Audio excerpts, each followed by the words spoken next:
7 cures for a lean purse. The glory of Babylon endures. Down through the ages its reputation comes to us as the richest of cities, its treasures as fabulous. Yet it was not always so. The riches of Babylon were the results of the wisdom of its people. They first had to learn how to become wealthy. When the good king, Sargon, returned to Babylon after defeating his enemies, the Elamites, he was confronted with a serious situation. The royal chancellor explained it to the king thus: "After many years of great prosperity brought to our people because your majesty built the great irrigation canals and the mighty temples of the gods, now that these works are completed the people seem unable to support themselves. The laborers are without employment. The merchants have few customers. The farmers are unable to sell their produce. The people have not enough gold to buy food." "But where has all the gold gone that we spent for these great improvements?" demanded the king.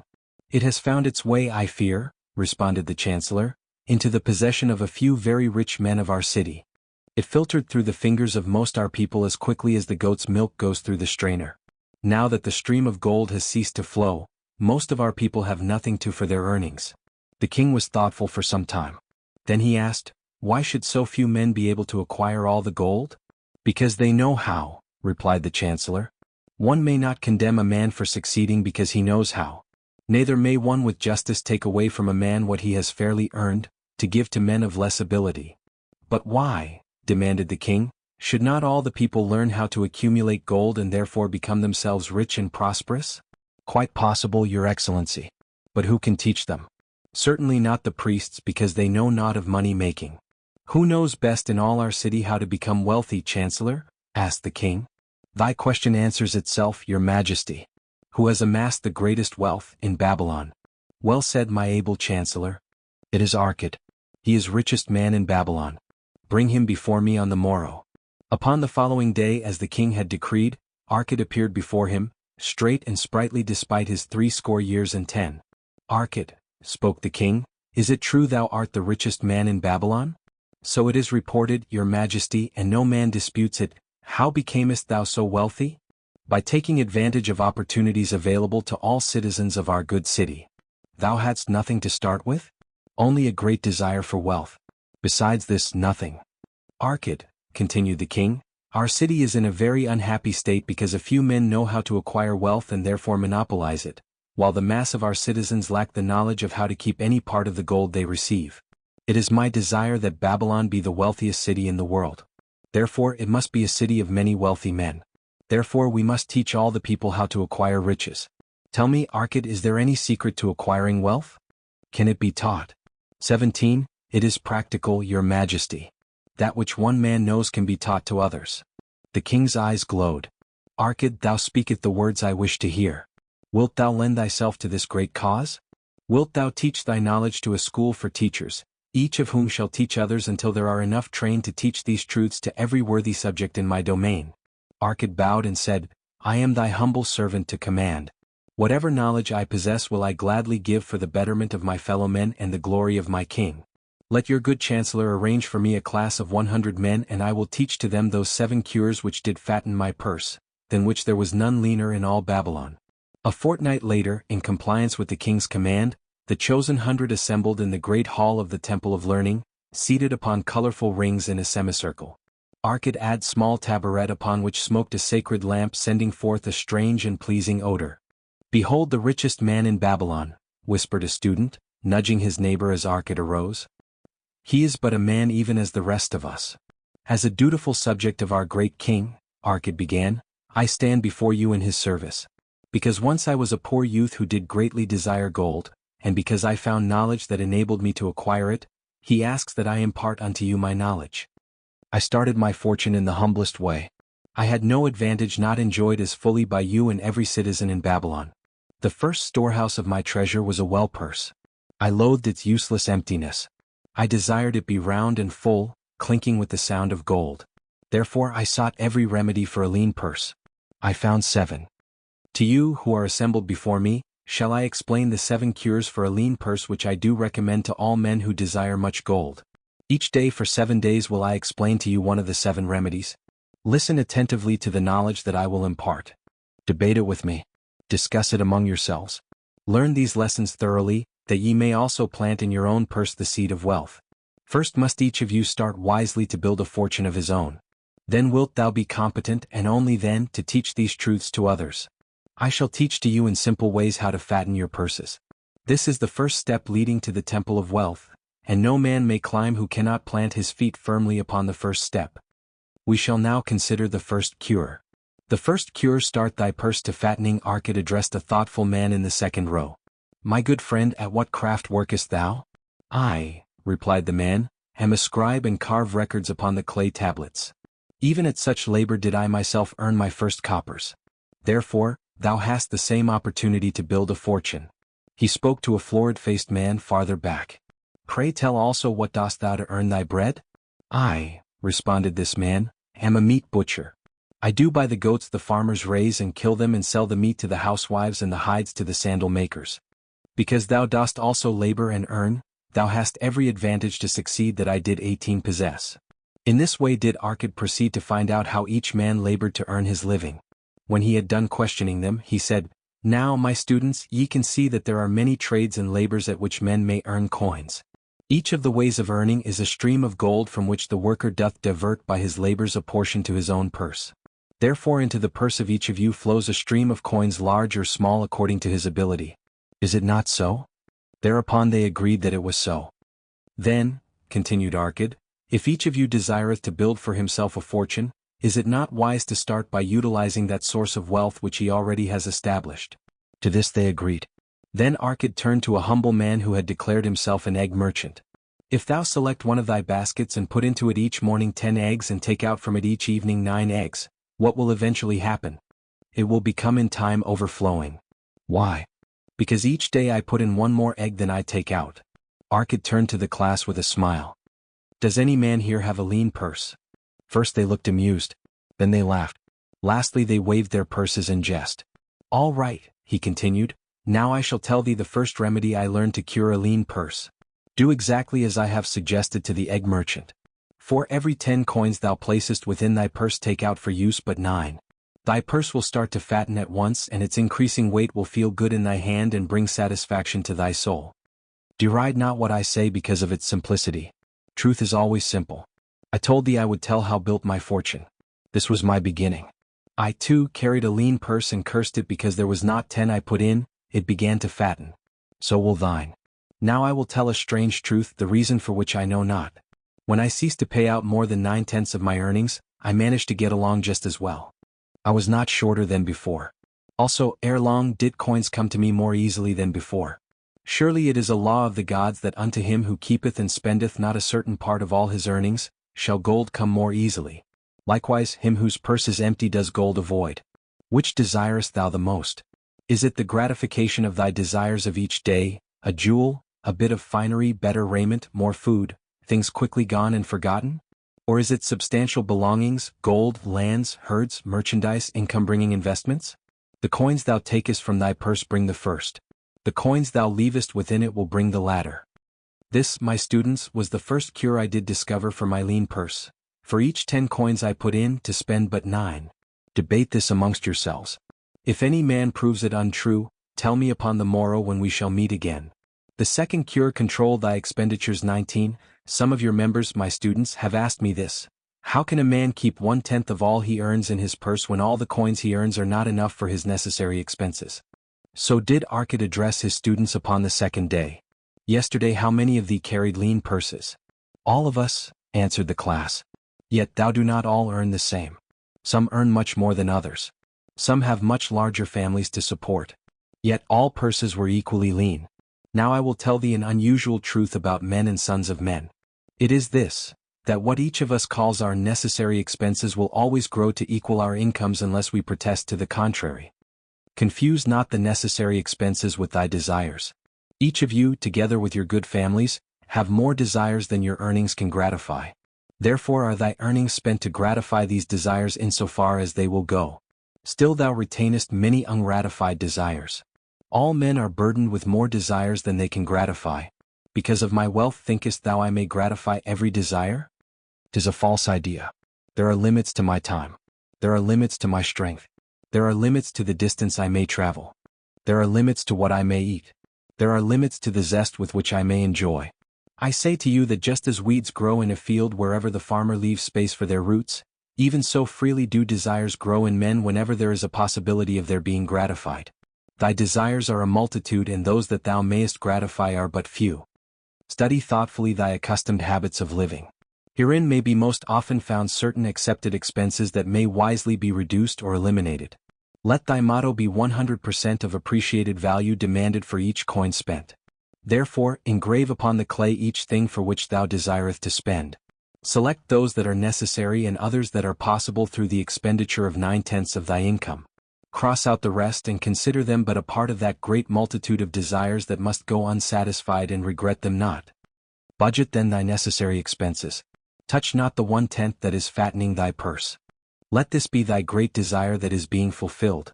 Keep working with thy budget, keep adjusting it to help thee. Make it thy first assistant in defending thy fattening purse. Hereupon one of the students, wearing a robe of red and gold, arose and said, I am a free man. I believe that it is my right to enjoy the good things of life. Therefore do I rebel against the slavery of a budget which determines just how much I may spend and for what. I feel it would take much pleasure from my life and make me little more than a packass to carry a burden. To him Arkad replied, Who, my friend, would determine thy budget? I would make it for myself, responded the protesting one. In that case, were a packass to budget his burden, would he include therein jewels and rugs and heavy bars of gold? Not so. He would include hay and grain and a bag of water for the desert trail. The purpose of a budget is to help thy purse to fatten. It is to assist thee to have thy necessities and, insofar as attainable, thy other desires. It is to enable thee to realize thy most cherished desires by defending them from thy casual wishes. Like a bright light in a dark cave, thy budget shows up the leaks from thy purse and enables thee to stop them and control thy expenditures for definite and gratifying purposes. This, then, is the second cure for a lean purse. Budget thy 43 expenses that thou mayest have coins to pay for thy necessities, to pay for thy enjoyments, and to gratify thy worthwhile desires without spending more than 9/10 of thy earnings. 20. The third cure, make thy gold multiply. Behold, thy lean purse is fattening. Thou hast disciplined thyself to leave therein 1/10 of all thou earnest. Thou hast controlled thy expenditures to protect thy growing treasure. Next, we will consider means to put thy treasure to labor and to increase. Gold in a purse is gratifying to own and satisfieth a miserly soul, but earns nothing. The gold we may retain from our earnings is but the start. The earnings it will make shall build our fortunes. So spoke Arkad upon the third day to his class. How therefore may we put our gold to work? My first investment was unfortunate, for I lost all. Its tale I will relate later. My first profitable investment was a loan I made to a man named Arkad, a shield maker. Once each year did he buy large shipments of bronze brought from across the sea to use in his trade. Lacking sufficient capital to pay the merchants, he would borrow from those who had extra coins. He was an honorable man. His borrowing he would repay together with a liberal rental as he sold his shields. Each time I loaned to him, I loaned back also the rental he had paid to me. Therefore not only did my capital increase, but its earnings likewise increased. Most gratifying was it to have these sums returned to my purse. I tell you, my students, a man's wealth is not in the coins he carries in his purse. It is the income he buildeth, the golden stream that continually floweth into his purse and keepeth it always bulging. That is what every man desireth. That is what thou, each one of thee, desireth, an income that continueth to come whether thou work or travel. Great income one have acquired. So great that I am called a very rich man. My loans to Arkad were my first training in profitable investment. Gaining wisdom from this experience, I extended my loans and investments as my capital increased. From a few sources at first, from many sources later, flowed into my purse a golden stream of wealth available for such wise uses as I should decide. Behold, from my humble earnings I had begotten a horde of golden slaves, each laboring and earning more gold. As they labored for me, so their children also labored, and their children's children, until great was the income from their combined efforts. Gold increaseth rapidly when making reasonable earnings, as thou wilt see from the following. A farmer, when his first son was born, took 10 pieces of silver to a money lender and asked him to keep it on rental for his son until he became 20 years of age. This the money lender did, and agreed the rental should be 1/4 of its value each 4 years. The farmer asked, because this sum he had set aside as belonging to his son, that the rental be add to the principal. When the boy had reached the age of 20 years, the farmer again went to the money lender to inquire about the silver. The money lender explained that because this sum had been increased by compound interest, The original 10 pieces of silver had now grown to 30½ pieces. The farmer was well pleased, and because the son did not need the coins, he left them with the money lender. When the son became 50 years of age, the father meantime having passed to the other world, the money lender paid the son in settlement 167 pieces of silver. Thus in 50 years had the investment multiplied itself at rental almost 17 times. This, then, is the third cure for a lean purse: to put each coin to laboring that it may reproduce its kind even as the flocks of the field, and help bring to the income a stream of wealth that shall flow constantly into thy purse. 21. The fourth cure: guard thy treasures from loss. Misfortune loves a shining mark. Gold in a man's purse must be guarded with firmness, else it be lost. Thus it is wise that we must first secure small amounts and learn to protect them before the gods entrust us with larger. So spoke Arkad upon the fourth day to his class. Every owner of gold is tempted by opportunities whereby it would seem that he could make large sums by its investment in most plausible projects. Often friends and relatives are eagerly entering such investment and urge him to follow. The first sound principle of investment is security for thy principal. Is it wise to be intrigued by larger earnings when thy principal may be lost? I say not. The penalty of risk is probable loss. Study carefully before parting with thy treasure, each assurance that it may be safely reclaimed. Be not misled by thine own romantic desires to make wealth rapidly. Before thou loan it to any man, assure thyself of his ability to repay and his reputation for doing so, that thou mayest not unwittingly be making him a present of thy hard-earned treasure. Before thou entrust it as an investment in any field, acquaint thyself with the dangers which may beset it. My own first investment was a tragedy to me at the time. The guarded savings of a year I did entrust to a brickmaker, named Asmer, who was traveling over the far seas, and entire agreed to buy for me the rare jewels of the Phoenicians. These we would sell upon his return and divide the profits. The Phoenicians were scoundrels and sold him bits of glass. My treasure was lost. Today my training would show to me at once the folly of entrusting a brickmaker to buy jewels. Therefore do I advise thee from the wisdom of my experiences. Be not too confident of thine own wisdom in entrusting thy treasures to the possible pitfalls of investments. Better by far to consult the wisdom of those experienced in handling money for profit. Such advice is freely given for the asking, and may readily possess a value equal in gold to the sum thou considerest investing. In truth, such is its actual value if it save thee from loss. This, then, is the fourth cure for a lean purse, and of great importance if it prevent thy purse from being emptied once it has become well filled. Guard thy treasure from loss by investing only where thy principal is safe, where it may be reclaimed if desirable, and where thou wilt not fail to collect a fair rental. Consult with wise men. Secure the advice of those experienced in the profitable handling of gold. Let their wisdom protect thy treasure from unsafe 47 investments. The fifth cure: make of thy dwelling a profitable investment. If a man setteth aside 9 parts of his earnings upon which to live and enjoy life, and if any part of this 9 parts he can turn into a profitable investment without detriment to his well-being, then so much faster will his treasures grow. So spake Arkad to his class at their 5th lesson. All too many of our men of Babylon do raise their families in unseemly quarters. They do pay to exacting landlords liberal rentals for rooms where their wives have not a spot to raise the blooms that gladden a woman's heart, and their children have no place to play their games except in the unclean 22 alleys. No man's family can fully enjoy life unless they do have a plot of ground wherein children can play in the clean earth, and where the wife may raise not only blossoms but good rich herbs to feed her family. To a man's heart it brings gladness to eat the figs from his own trees and the grapes of his own vines. To own his own domicile and to have it a place he is proud to care for, putteth confidence in his heart and greater effort behind all his endeavors. Therefore do I recommend that every man own the roof that sheltereth him and his. Nor is it beyond the ability of any well-intentioned man to own his home. Hath not our great king so widely extended the walls of Babylon that within them much land is now 48 and used and may be purchased at sums most reasonable? Also I say to you, my students, that the money lenders gladly consider the desires of men who seek homes and land for their families. Readily may thou borrow to pay the brickmaker and the builder for such commendable purposes, if thou can show a reasonable portion of the necessary sum which thou thyself hath provided for the purpose. Then when the house be built, thou canst pay the money lender with the same regularity as thou didst pay the landlord. Because each payment will reduce thy indebtedness to the money lender, a few years will satisfy his loan. Then will thy heart be glad because thou wilt own in thy own right a valuable property, and thy only cost will be the king's taxes.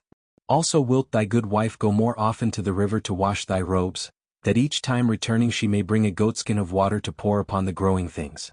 Thus come many blessings to the man who owneth his own house. And greatly will it reduce his cost of living, making available more of his earnings for pleasures and the gratification of his desires. This then is the fifth cure for a lean purse. Own thy own home. The sixth cure: ensure a future income. The life of every man proceedeth from his childhood to his old age. This is the path of life, and no man may deviate from it unless the gods call him prematurely to the world beyond. Therefore do I say that it behooves a man to make preparation for a suitable income in the days to come, when he is no longer young, and to make preparations for his family should he be no longer with them to comfort and support them. This lesson shall instruct thee in providing a full purse when time has made thee less able to learn. So Arkad addressed his class upon the sixth day. The man who, because of his understanding of the laws of wealth, acquireth a growing surplus, should give thought to those future days. He should plan certain investments or provision that may endure safely for many years, yet will be available when the time arrives which he has so wisely anticipated. There are diverse ways by which a man may provide with safety for his future. He may provide a hiding place and there bury a secret treasure. Yet, no matter with what skill it be hidden, it may nevertheless become the loot of thieves. For this reason I recommend not this plan. A man may buy houses or lands for this purpose. If wisely chosen as to their usefulness and 23 value in the future, they are permanent in their value and their earnings or their sale will provide well for his purpose. A man may loan a small sum to the money lender and increase it at regular periods.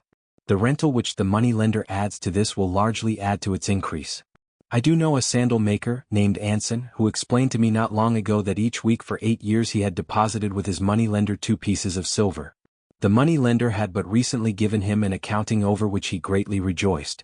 The total of his small deposits with their rental at the customary rate of 1/4 their value for each 4 years, had now become 1,040 pieces of silver.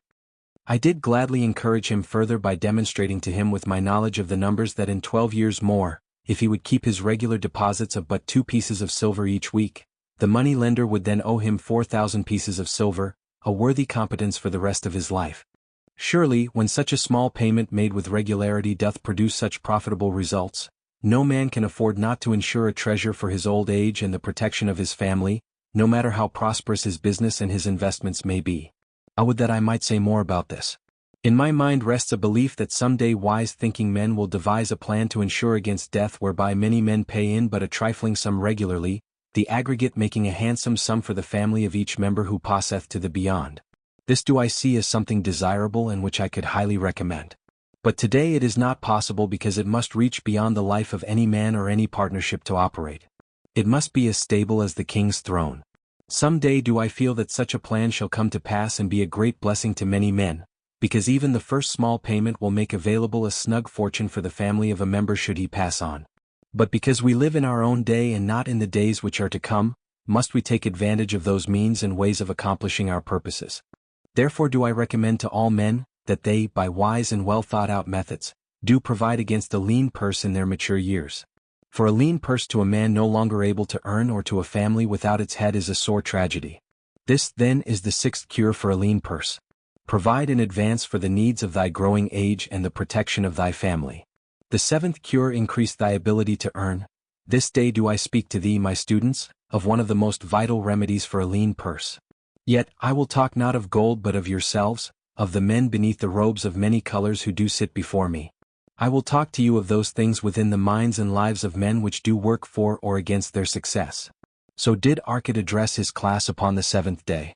Not long ago came to me a young man seeking to borrow. When I questioned him the cause of his necessity, he complained that his earnings were insufficient to pay his expenses. Thereupon I explained to him, this being the case, he was a poor customer for the moneylender, as he possessed no surplus earning capacity to repay the loan. What you need, young man, I told him, is to earn more coins. What dost thou to increase thy capacity to earn? All that I can do, he replied.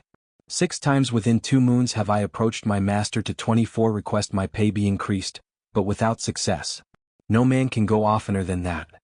We may smile at his simplicity, yet he did possess one of the vital requirements to increase his earnings. Within him was a strong desire to earn more, a proper and commendable desire. Preceding accomplishment must be desire. Thy desires must be strong and definite. General desires are but weak longings. For a man to wish to be rich is of little purpose.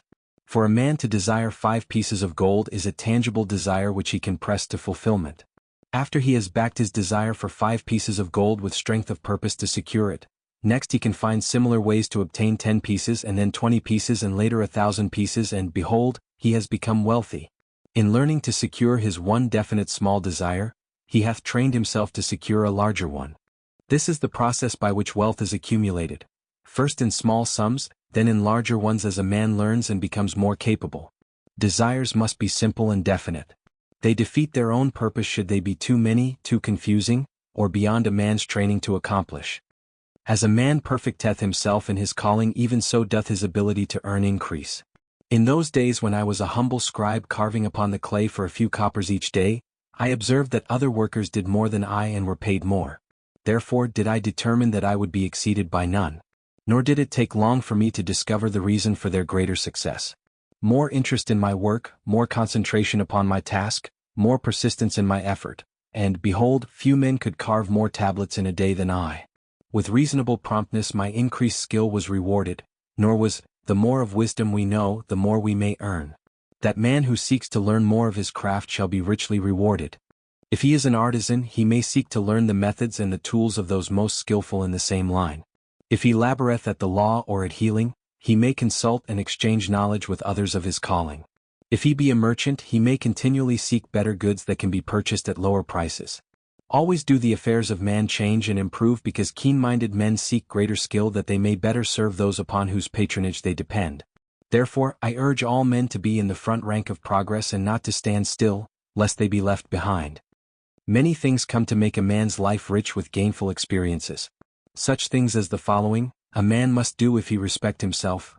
He must pay his debts with all the promptness within his power, not purchasing that for which he is unable to pay. He must take care of his family that they may think and speak well of him. He must make a will of record that, in case the gods call him, proper and honorable division of his property be accomplished. He must have compassion upon those who are injured and smitten by misfortune and aid them within reasonable limits. He must do deeds of thoughtfulness to those dear to him. Thus the 7th and last remedy for a lean purse is to cultivate thy own powers, to study and become wiser, to become more skillful, to so act as to respect thyself. Thereby shalt thou acquire confidence in thyself to achieve thy carefully considered desires. These then are the 7 cures for a lean purse, which, out of the experience of a long and successful life, I do urge for all men who desire wealth. There is more gold in Babylon, my students, 25, than thou 54 dreamest of. There is abundance for all. Go thou forth and practice these truths that thou mayest prosper and grow wealthy as is thy right. Go thou forth and teach these truths that every honorable subject of His Majesty may also share liberally in the ample wealth of our beloved city.